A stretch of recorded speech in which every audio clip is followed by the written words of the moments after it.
Good morning.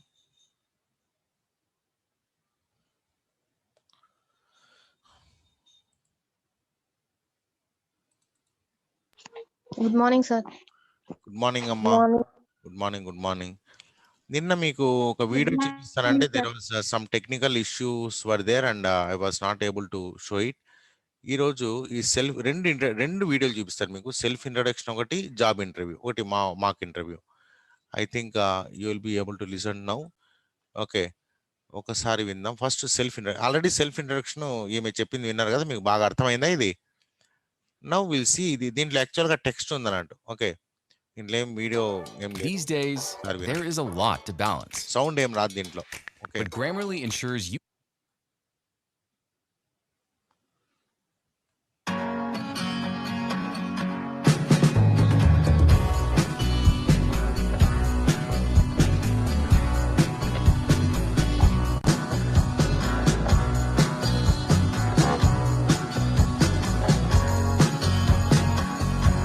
వినిపిస్తుందా sound మీకు అందరికి? Please respond. వినిపిస్తుంది సార్. రైట్. ఇది ఇంట్లో నుంచి మొన్న మొబైల్ నుంచి చేశాను, కొద్దిగా ఇబ్బంది అయింది. దీంట్లో ఇబ్బంది ఉండదు మీకు.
ఇది మొత్తము మీరు ఇప్పుడు మీ ఇంట్రొడక్షన్ మీరు రాయాలి. ఓకే. దీన్ని బేస్ చేసుకొని ఇది ఫస్ట్ మీరు రాసుకోండి. ఇది ఇక్కడ ఒక్క చోట ఒక గ్రామర్ మిస్టేక్ ఉంది. ఏమ్రా అంటే మై స్ట్రెంగ్త్ అనుంది. మై స్ట్రెంగ్త్ కాదు, మై స్ట్రెంగ్త్స్. మై స్ట్రెంగ్త్స్ ఎందుకంటే ఈడ ప్లూరల్ ఉందండి. రెండు మూడు ఉన్నాయి. ఒకటే ఒకటి ఉంటే మై స్ట్రెంగ్త్ ఈజ్ అని ఉండాలి. ఈ రెండు మూడు ఉన్నాయి కాబట్టి you have to say my strengths are I'm self motivated, hard working, ఇవన్నీ కూడా. Now it is your homework అన్నట్టు. ఇప్పుడు మీ సొంత మీరు సొంతంగా you have to introduce your self and first you have to write about your self and then you have to record. దీన్ని record చేయండి, వీడియో రికార్డ్ చేయండి. ఎందుకంటే యువర్ బాడీ లాంగ్వేజ్ ప్రతి ఒక్కటి కూడా చాలా important. You have to improve this one అన్నట్టు. So ప్రతి ఒక్కరు కూడా ఇది మీకు హోంవర్క్ లాగా పెట్టుకోండి. మీకు ఒక ఇంటర్నల్ ఎగ్జామ్ లాగా అన్నట్టు. Okay. You have to record it and submit it to me. నా పర్సనల్ మెసేజ్ పెట్టండి. ఓకే. గ్రూప్లో మీరు అందరికీ షేర్ చేసుకోవడం ఇష్టం లేకపోతే డోంట్ షేర్ ఇట్. ఎందుకు అనవసరంగా మీ వీడియోలన్నీ వేరే వాళ్ళకి వెళ్ళడం. నా పర్సనల్ వాట్సాప్ మెసేజ్కి మాత్రమే పెట్టండి. అండ్ బెస్ట్ బాగా చెప్పిన వాళ్ళు ఒక ఇద్దరిని సెలెక్ట్ చేసి మన వెబ్సైట్లో పెడతాను. ఓకే. ఆ వీడియోని. ఓకే. సో దట్ వేరే వాళ్ళు కూడా నేర్చుకోవడానికి అవకాశం ఉంటుంది. ఓకే. బెస్ట్ ఎవరైతే బాగా చెప్తారో ఆ ఇద్దరిని సెలెక్ట్ చేసి వాటిని మన వెబ్సైట్ ఉంది కదా, ఆ వెబ్సైట్లో పెట్టడం జరుగుతుంది. సో ఇంకా మీ నెక్స్ట్ మీ వచ్చే పిల్లలు కూడా వాటిని చూస్తారు అండ్ ఇట్ విల్ బి నా ఆనర్ టు యూ. మీకు అందరికీ అది ఒక గౌరవంగా ఉంటుంది అన్నట్టు. సో ఇది మీకు హోంవర్క్. ఇది చేస్తారా మరి అందరూ? ప్రతి ఒక్కరూ చేయాలి.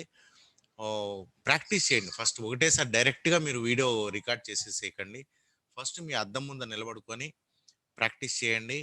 ప్రాక్టీస్ చేసిన తర్వాత ఒక 5-6 టైమ్స్ ప్రాక్టీస్ చేసిన తర్వాత then you have to record. Don't చదవకండి, పేపర్ ముందర పెట్టుకొని చదవకండి. మీ అంతకు మీరు ఫ్రీగా ఓకే నిజమైన ఇంటర్వ్యూ అనుకొని మీరు ప్రాక్టీస్ చేసి దాన్ని రికార్డ్ చేసి నాకు పంపాలి. ఓకేనా? Hello, is it okay with you? Sir చేస్తారా మరి? చేస్తాం సార్. Okay right. చేస్తాం సార్. ఇప్పుడు ఒక మోడల్ ఇంటర్వ్యూ చూద్దాం. సార్ వాయిస్ రికార్డ్ చేయాలా, హ్యాండ్ రైటింగ్ రాసుకుంటూ వాయిస్ రికార్డ్ చేయాలా? వీడియో రెండు. ఓకే. బికాస్ మీ బాడీ లాంగ్వేజ్ కూడా ఇంపార్టెంట్. ఓకే. నా I have to see how you are able to tell it. Okay. First అందుకనే మీరు డైరెక్ట్గా చేయకండి video. First you have to stand before the mirror. ఒక అద్దం తీసుకొని అద్దం ముందర మీరు ప్రాక్టీస్ చేయండి. ప్రాక్టీస్ చేసి ఒక 5-6 టైమ్స్ ప్రాక్టీస్ చేసి ఒక కాన్ఫిడెన్స్ ఉండాలి. మీరు చెప్పేటప్పుడు మీ ముఖంలో కాన్ఫిడెన్స్ అనేది ఉండాలి. ఆ కాన్ఫిడెన్స్ మీ కళ్ళల్లో ముఖంలో కనిపించాలి నాకు. Okay. So you have to record it. ఒక జస్ట్ ఇట్స్ ఒక 1 మినిట్ 2 మినిట్స్ అంతకంటే ఎక్కువ అవసరం లేదు. 1 మినిట్ సరిపోతుంది మీకు రికార్డింగ్. 1 మినిట్లో మీరు మొత్తం మీ ఇంట్రొడక్షన్ చెప్పేసేయచ్చు. Less than 1 minute. Okay. Not more than 1 minute. 1 మినిట్లో ఫస్ట్ మీరు రాసుకోండి. మీ మొత్తం ఇంట్రొడక్షన్ అంతా కూడా రాసుకోండి. ఇప్పుడు మీకు ఒక ఐడియా వచ్చింది కదా ఎలా రాసుకోవాలని. ఈ వీడియో చూసి నీట్గా మీ గురించి మీరు రాసుకోండి. మీరు ఏమేమి చదివారు, మీ హాబీస్ ఏంటి, ప్రతి ఒక్కటి దీంట్లో ఎలా ఉందో అలాగే రాయండి. అయితే మీ క్వాలిఫికేషన్స్ మారిపోతాయి, మీ పేరు మారిపోతుంది, ప్రతి ఒక్కటి మారిపోతాయి. హైలైట్స్ కానివ్వండి. ఈవెన్ ఈమె కూడా చాలా, దీనికంటే ఈమె చెప్పింది ఇంకా చాలా బాగుంది. ఓకే. ఈ రెండింటిని బేస్ చేసుకొని మీరు సెల్ఫ్ ఇంట్రొడక్షన్ తయారు చేసుకోండి. ఓకే. ఈ వీడియో రెండింటిని మళ్ళీ ఒక 2-3 సార్లు చూడండి. 2-3 సార్లు చూసి బాగా అర్థం చేసుకోండి. అర్థం చేసుకున్న తర్వాత తయారు చేయండి. తయారు చేసిన తర్వాత దాన్ని ప్రాక్టీస్ చేయండి. ప్రాక్టీస్ చేసిన తర్వాత వీడియో రికార్డ్ చేయండి. వీడియో రికార్డ్ చేసిన తొందరపడి చేయకండి. నిదానంగా you take your own time. ఈరోజు ఏం వారం? ఈరోజు థర్స్డే కదా. ఫ్రైడే, సాటర్డే, సండే, మండే వరకు టైం ఇస్తాను నేను మీకు. ఓకే. బై మండే లోపల మీరు సబ్మిట్. సండే ఉంది మనకు, మంచి సండే హాలిడే ఉంది. ఆ రోజు మొత్తం ఇదే పని మీద ఉండండి. మండే సాయంత్రం లోపల మీరు అందరూ సబ్మిట్ చేయండి. బెస్ట్ ఎవరైతే బాగా చెప్తారో వాళ్ళ రెండింటిని సెలెక్ట్ చేసి మన వెబ్సైట్లో ఇప్పుడు ఇదే విధంగా ఇక్కడ మీ వెబ్సైట్లో ఇక్కడ వస్తుంది మీ వీడియో. ఓకేనా? Okay sir. ఈ పక్క ఒకటి వస్తుంది, ఈ పక్క ఒకటి వస్తుంది వీడియో. ఓకే. బెస్ట్ రెండింటిని సెలెక్ట్ చేసి పెడతాను కాబట్టి బాగా ప్రాక్టీస్ చేసి మీ వీడియో రావాలని కోరుకొని చేపెట్టండి. ఓకేనా? రైట్. నెక్స్ట్ ఇప్పుడు ఇంకొకటి చూస్తాం అనుకున్నాం కదా, ఇది. Okay. Job interview.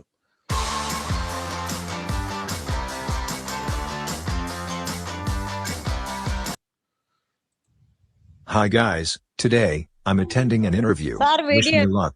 Let's get started. చెప్పమ్మా. హలో సార్ వీడియో కనబడతలేదు. వీడియోనే కనిపిస్తలేదా? హ్మ్. ఒక్క నిమిషం.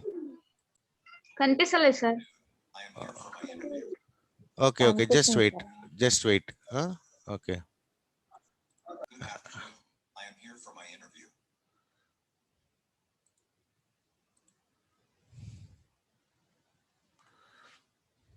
Just 1 minute.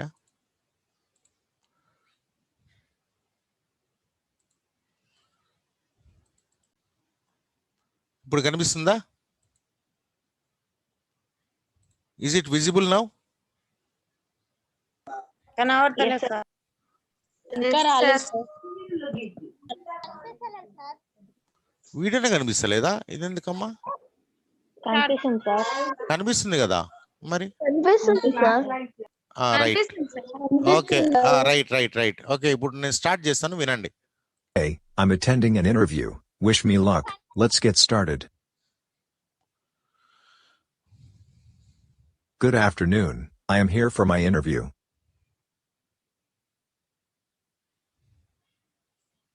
Good afternoon.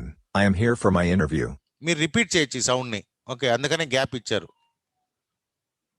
Good afternoon, Mr. Dwight. Nice to meet you.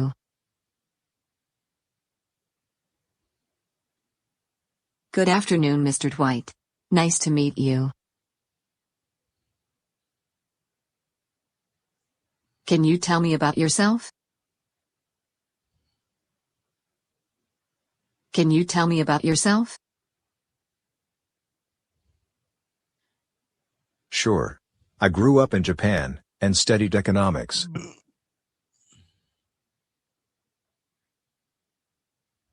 Sure. I grew up in Japan and studied economics.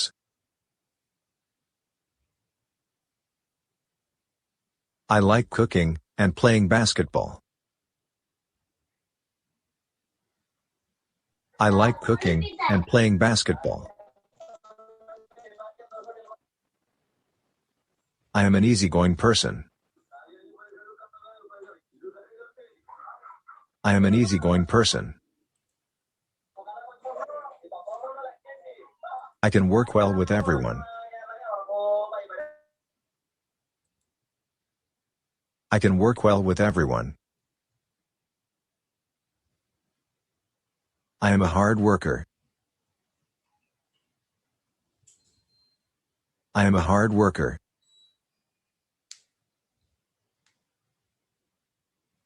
I like challenging myself to improve at everything I do.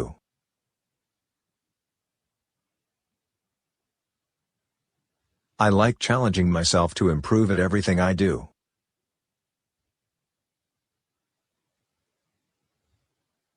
You said you grew up in Japan. I'm guessing you know Japanese.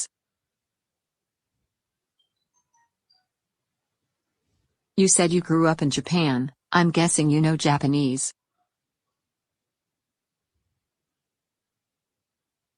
I'm fluent in Japanese, Spanish, French, and Russian. I'm fluent in Japanese, Spanish, French, and Russian. That's great.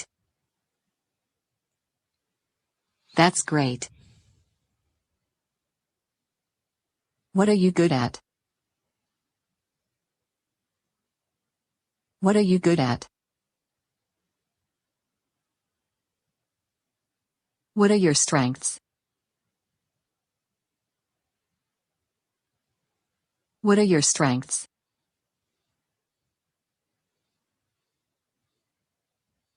I'd say I'm definitely good at pulling people together to accomplish a task.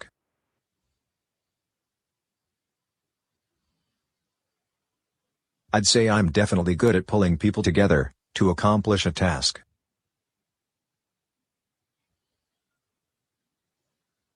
Also, people say that I'm really good at attention to detail. Also, people say that I'm really good at attention to detail.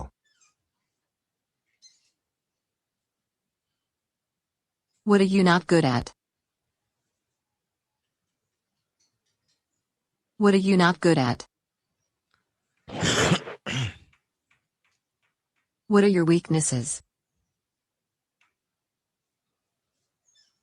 What are your weaknesses? I'm a little impatient sometimes.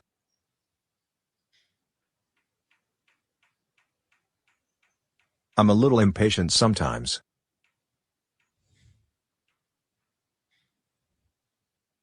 I can make sudden decisions. I can make sudden decisions. Thank you, Mr. Dwight. Expect a call from us tomorrow. Thank you, Mr. Dwight. Expect a call from us tomorrow. Thank you. Have a nice day. Thank you. Have a nice day.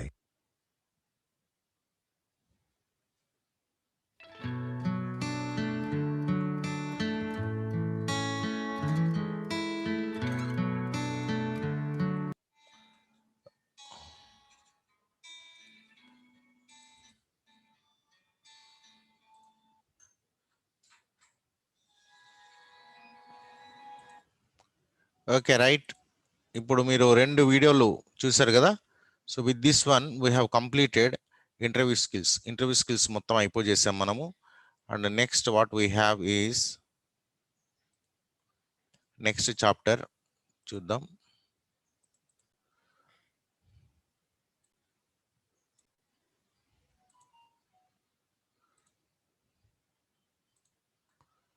Yeah, so conversation మొత్తం అయిపోయింది. Now we have reading ప్యాసేజ్లో మొత్తం 4 ప్యాసేజ్లు ఉన్నాయి. యాక్చువల్గా this is for you reading అన్నట్టు, మీరే చదువుకోవాలి. But anyway I will help you. కొంతవరకు మనం ఒకసారి చదువుతాము, అర్థం చేసుకొని ప్రయత్నం చేద్దాం అన్నట్టు. Okay, the first one is Hyderabad the heart of Telangana. Hyderabad గురించి ఒక చిన్న ప్యాసేజ్ ఇచ్చారు. ఈ passage is just for reading అన్నట్టు. ఓకే, ఎందుకంటే మనము మీకు మొదట్లో చెప్పాను, ఒక భాష నేర్చుకోవాలంటే మనం 4 యాక్టివిటీస్ ఉండాలి. ఒకటి వచ్చి లిజనింగ్, తర్వాత స్పీకింగ్, తర్వాత రీడింగ్ అండ్ రైటింగ్. సో ఇది రీడింగ్ కిందకి వస్తుంది అన్నట్టు. So we have to read and try to understand and comprehend. So let us try to read this one. The city of Hyderabad is located in the heart of Telangana. So heart of Telangana అంటే మధ్యలో గుండెకాయ లాగా ఉందన్నట్టు ఇది. It is a twin city to Secunderabad. So Hyderabad అనేది it is a twin city, 2 సిటీలుతో కలిసి ఉంది. ఆ రెండో సిటీ ఏదంటే Secunderabad. And contains major tourist attractions such as Golconda fort, Charminar, the Qutb Shahi tombs, Chowmahalla palace, Salar Jung museum and the Nehru Zoological Park. Recent studies indicate it has a population of 6.7 million. Okay, 1 million అంటే 10 lakhs అంటే almost 67 lakhs. 67 ఇప్పుడు almost ఇప్పుడు అది 1 crore కూడా పెరిగిపోయి ఉండొచ్చు, మనం చెప్పలేము. Every day it is increasing. ప్రతిరోజు జనాభా పెరుగుతూనే ఉంది హైదరాబాదు. సో ఇక్కడ మనం ఫస్ట్ పారాగ్రాఫ్లో ఏముందో ఒకసారి జాగ్రత్తగా గమనిద్దాం. The city of Hyderabad is located in the heart of, ఇది ఇంట్రొడక్టరీ సెంటెన్స్. ఆ తర్వాత it is a twin city to Secunderabad, ఇది కూడా ఇంట్రొడక్టరీగానే ఉంది. And contains major tourist attractions. Okay, ఇక్కడ ఈ హైదరాబాద్లో చూడదగిన ప్రదేశాలు చాలా ఉన్నాయి, చాలా మేజర్ ఉన్నాయి. తెలంగాణలో ఏదైనా చూడాలనుకుంటే అవి ఎక్కువ భాగం హైదరాబాద్లో ఉన్నాయి. మరి అవి ఏంటి అంటే ఫస్ట్ వన్ గోల్కొండ ఫోర్ట్, తర్వాత Charminar, the Qutb Shahi tombs, Chowmahalla palace, Salar Jung museum and the Nehru zoological park. ఇవన్నీ కూడా మీరు చూసారు. ఇవన్నీ కూడా how many of you have seen? నేను అన్నీ చూశాను, కానీ చౌ మహల్లా ప్యాలెస్ అయితే ఒకటి మాత్రం చూడలేదు, మిగతా అన్నీ చూశాను. Okay, recent studies indicate it has a population of 6. Next హైదరాబాద్లో ఎంత పాపులేషన్ ఉంది అని చెప్పారన్నట్టు. నౌ సెకండ్ పారాగ్రాఫ్ పోదాం. Once called the city of pearls. ఒకప్పుడు ఈ హైదరాబాద్కు ఒక గొప్ప పేరు ఉండేది. ఏమరా అంటే సిటీ ఆఫ్ పర్ల్స్. పర్ల్స్ అంటే ముత్యాల నగరం. ముత్యాలు ఇప్పటికి కూడా హైదరాబాద్లో ముత్యాలు చాలా ఫేమస్. మరి ఎందుకు హైదరాబాద్ అంత ఫేమస్ అయిందో నాకు ఇప్పటికీ అర్థం కాదు. యాక్చువల్గా ముత్యాలు అనేటివి సముద్రంలో దొరుకుతాయి. మరి హైదరాబాద్కు సముద్రం లేదు, అయినప్పటికీ సరే హైదరాబాద్ ముత్యాలకు ఫేమస్. మరి ఎలా అయిందో హిస్టారికల్గా నాకు రీజన్ తెలియదు, కానీ but it was very famous. Okay, The bustling metropolis of Hyderabad has a rich history of beginning when it was first founded in 1591 by Muhammad Quli Qutub Shah. ఈ రోజు ఇది bustling metropolitan city. What is the difference between city and metropolitan city? సిటీకి metropolitan సిటీకి తేడా ఏంటి? Metropolitan city అంటే ప్రపంచంలో ఉన్న అన్ని రకాల ప్రజలు ఒక సిటీలో ఉంటే దాన్ని మెట్రోపాలిటన్ సిటీ అంటారు. ఫర్ ఎగ్జాంపుల్ ముంబై ఇప్పుడు మన ఇండియాలో బిగ్గెస్ట్ లార్జ్ మెట్రోపాలిటన్ సిటీ అంటే ముంబై వస్తుంది. ముంబై తర్వాత కలకత్తా వస్తుంది. కలకత్తా తర్వాత చెన్నై వస్తుంది. చెన్నై తర్వాత ఢిల్లీ వస్తుంది. Delhi even though it is capital of India, as far as metropolitan city status is concerned. మధ్యలో డిస్టర్బ్ చేస్తున్నారు. ఓకే, సో హైదరాబాద్ కూడా, ఎందుకంటే హైదరాబాద్లో you can see various kinds of people. Okay, మన భారతీయులే కాదు, ఈవెన్ ఫారినర్స్ కూడా హైదరాబాద్లో నివసిస్తూ ఉంటారు. Hello Swathi, what are you doing? Why are you disturbing the class? So as a ఇట్లా డిస్టర్బ్ చేస్తే నాకు మధ్యలో ఫ్లో పోతుంది అన్నట్టు. సో ఒక హైదరాబాద్లో తెలుగు వాళ్ళే ఉన్నారంటే లేదు. ఈవెన్ కర్ణాటక వాళ్ళు, కన్నడ వాళ్ళు ఉన్నారు, తమిళ్ వాళ్ళు ఉన్నారు, పంజాబీ వాళ్ళు ఉన్నారు, బెంగాలీస్ ఉన్నారు. మొత్తం ఇండియాలో ఎన్ని స్టేట్స్ ఉన్నాయి అన్ని స్టేట్స్ జనాలు కూడా హైదరాబాద్లో నివసిస్తున్నారు. అందుకే అటువంటి సిటీనే మనం మెట్రోపాలిటన్ సిటీ అంటారు. సో ఇది ఈరోజు ఇంత గొప్ప నగరంగా ఏర్పడినటువంటి నగరం ఒకప్పుడు ఇది ఎప్పుడు మొదలైంది, ఎప్పుడు ఇది స్టార్ట్ అయింది అని చూసామంటే 1591లో. 1591 అంటే ఆల్మోస్ట్ అలా ఇప్పుడు 400 years పైన అయిపోయింది. Okay, hello Srujana, hello, why are you unmuting? కొద్దిగా మ్యూట్ చేసుకోండి సౌండ్స్ అన్ని కూడా. Every time I cannot tell you all these things.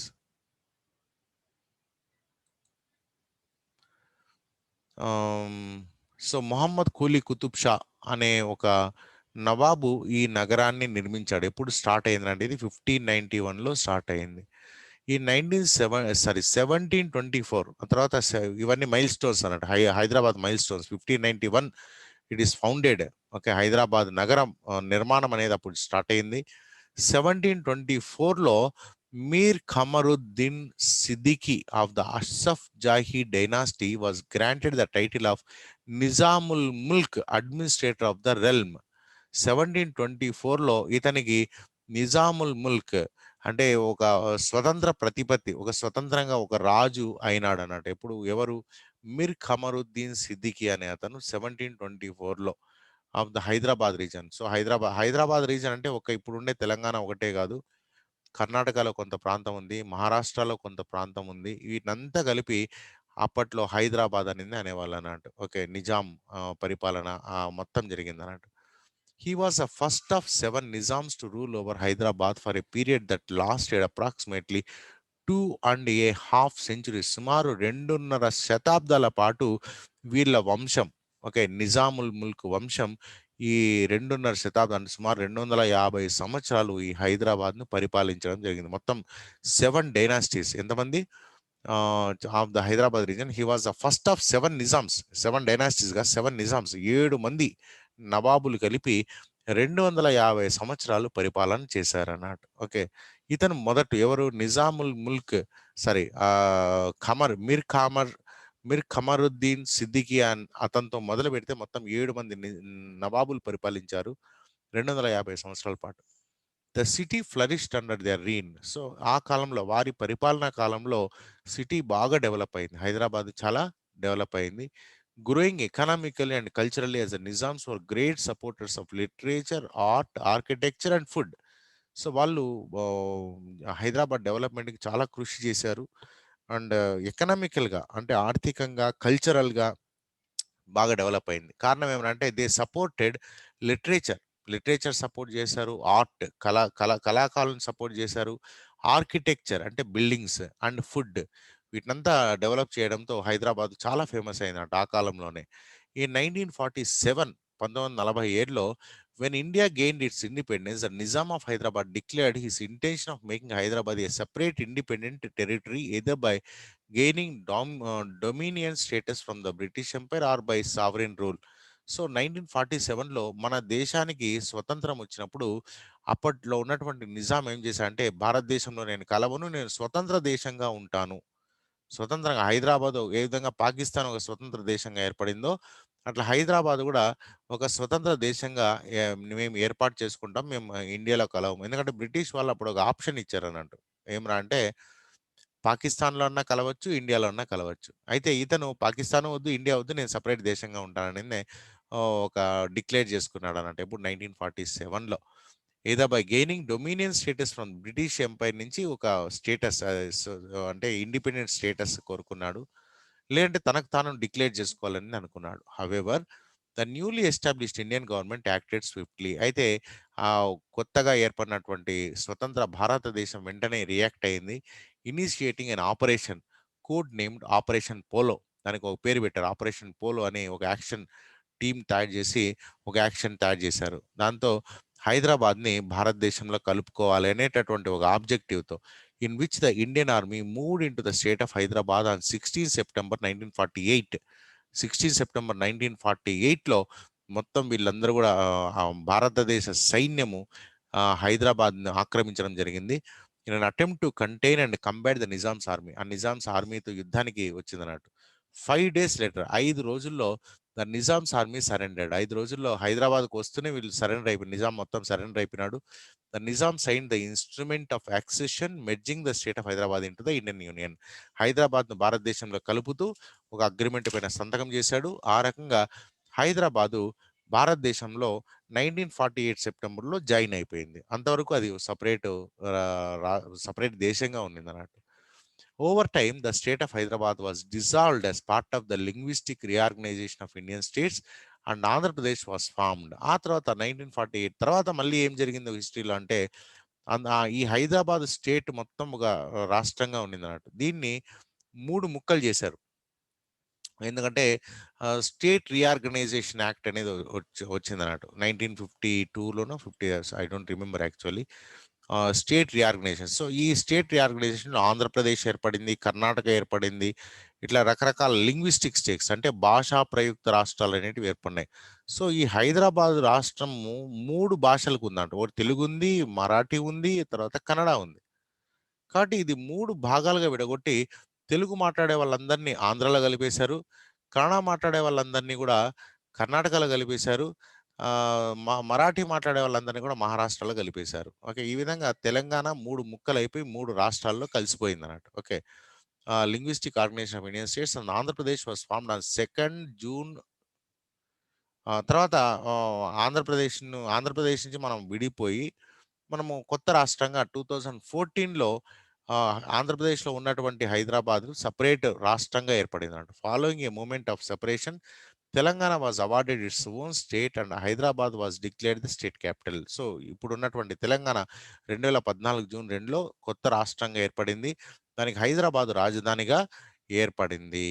Okay, ఇది అర్థమైందా? ఇది full you have to read actually, but I have read and completely సరే మీకు మొత్తం చెప్పేశాను అన్నట్టు. ఓకే, స్టిల్ ఇంకా టైం ఉంది కాబట్టి will go to the next one. ఇది ప్రతిసారి నాకు అడ్డం వస్తుంది. Height floating. Okay, 2nd semester. Okay, next one చూద్దాం. నెక్స్ట్ వన్ ఏముందో. ఎస్, 2nd వన్, బుర్రకథ, అన్ ఓరల్ నెరేటివ్ పర్ఫార్మెన్స్. బుర్రకథ అంటే తెలుసు, మీరు వినే ఉంటారు. బుర్రకథ అనే పదము మీరు వినే ఉంటారు. అంటే ఒక ఆర్ట్ అన్నట్టు, ఆర్ట్ ఫామ్ బుర్రకథ. ఒక 1 minute.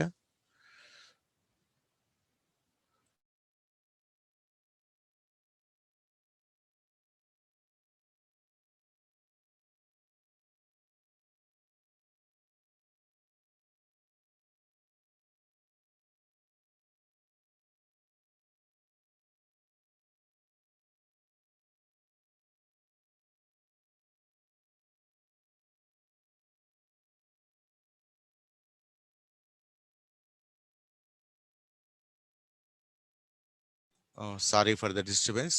Let's continue this one. ఇది నెక్స్ట్ వన్ చూద్దాం. బుర్రకథ. బుర్రకథ అనేది ఒక ఆర్ట్ ఫామ్ అన్నట్టు. దీంట్లో మొత్తం ఏముందో చదువుదాం ఇది.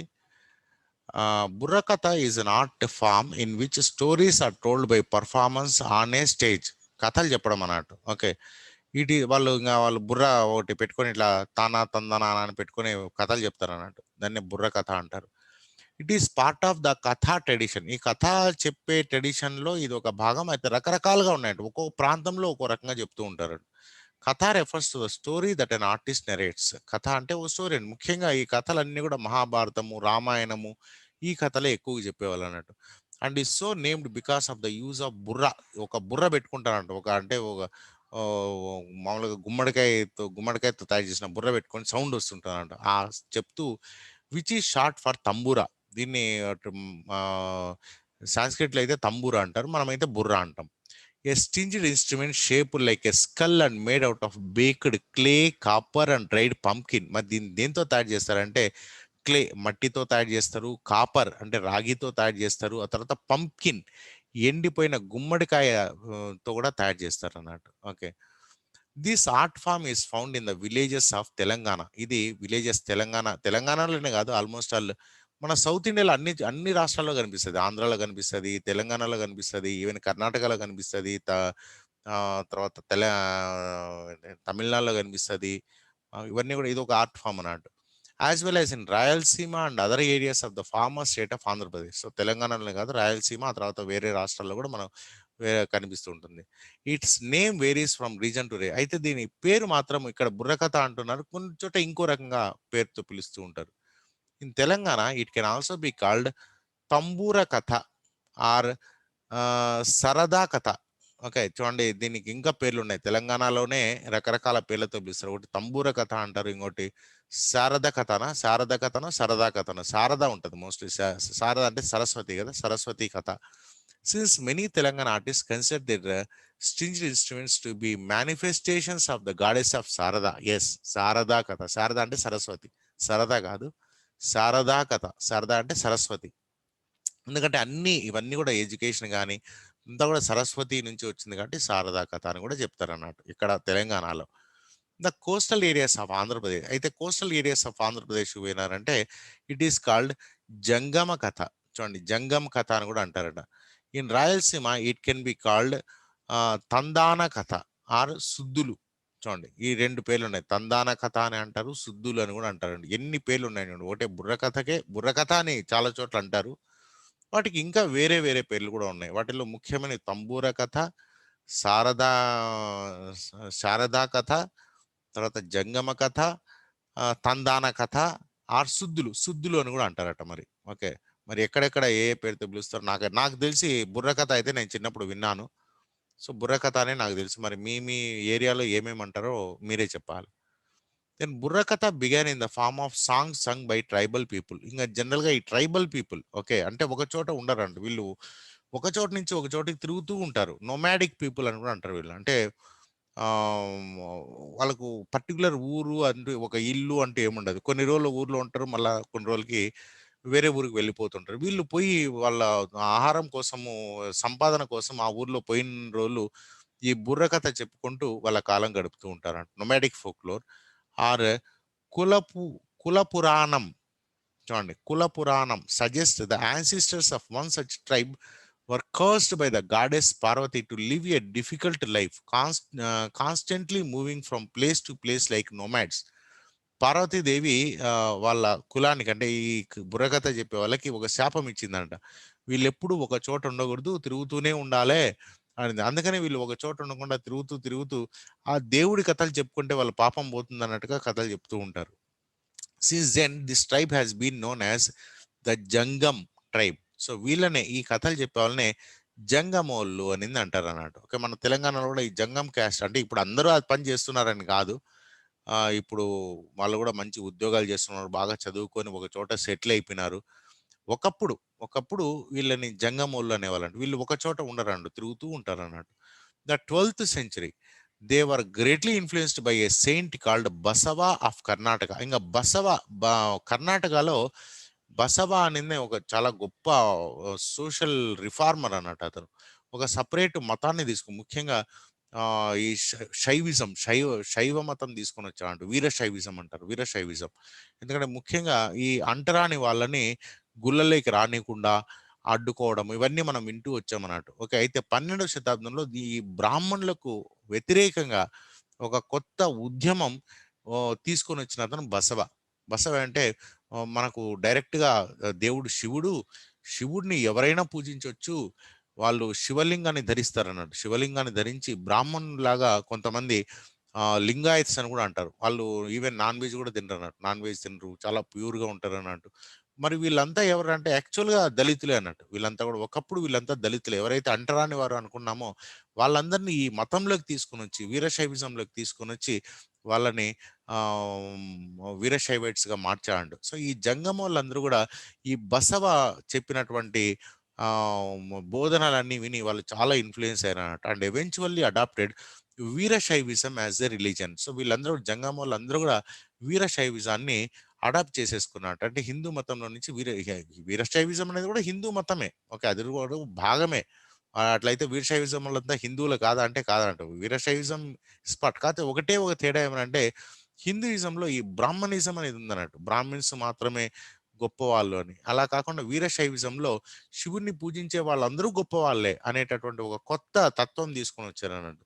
సో వీళ్ళందరూ కూడా దాన్ని బాగా ఇన్ఫ్లుయెన్స్ అయిపోయి దాంట్లో చేరి సమాజంలో వాళ్ళ పేరు పెంచుకోవడం జరిగినట్టు. Because they often relied on the charity of others for their livelihood, they created Burra Katha as a means by which they could earn a living retelling the stories of Lord Shiva.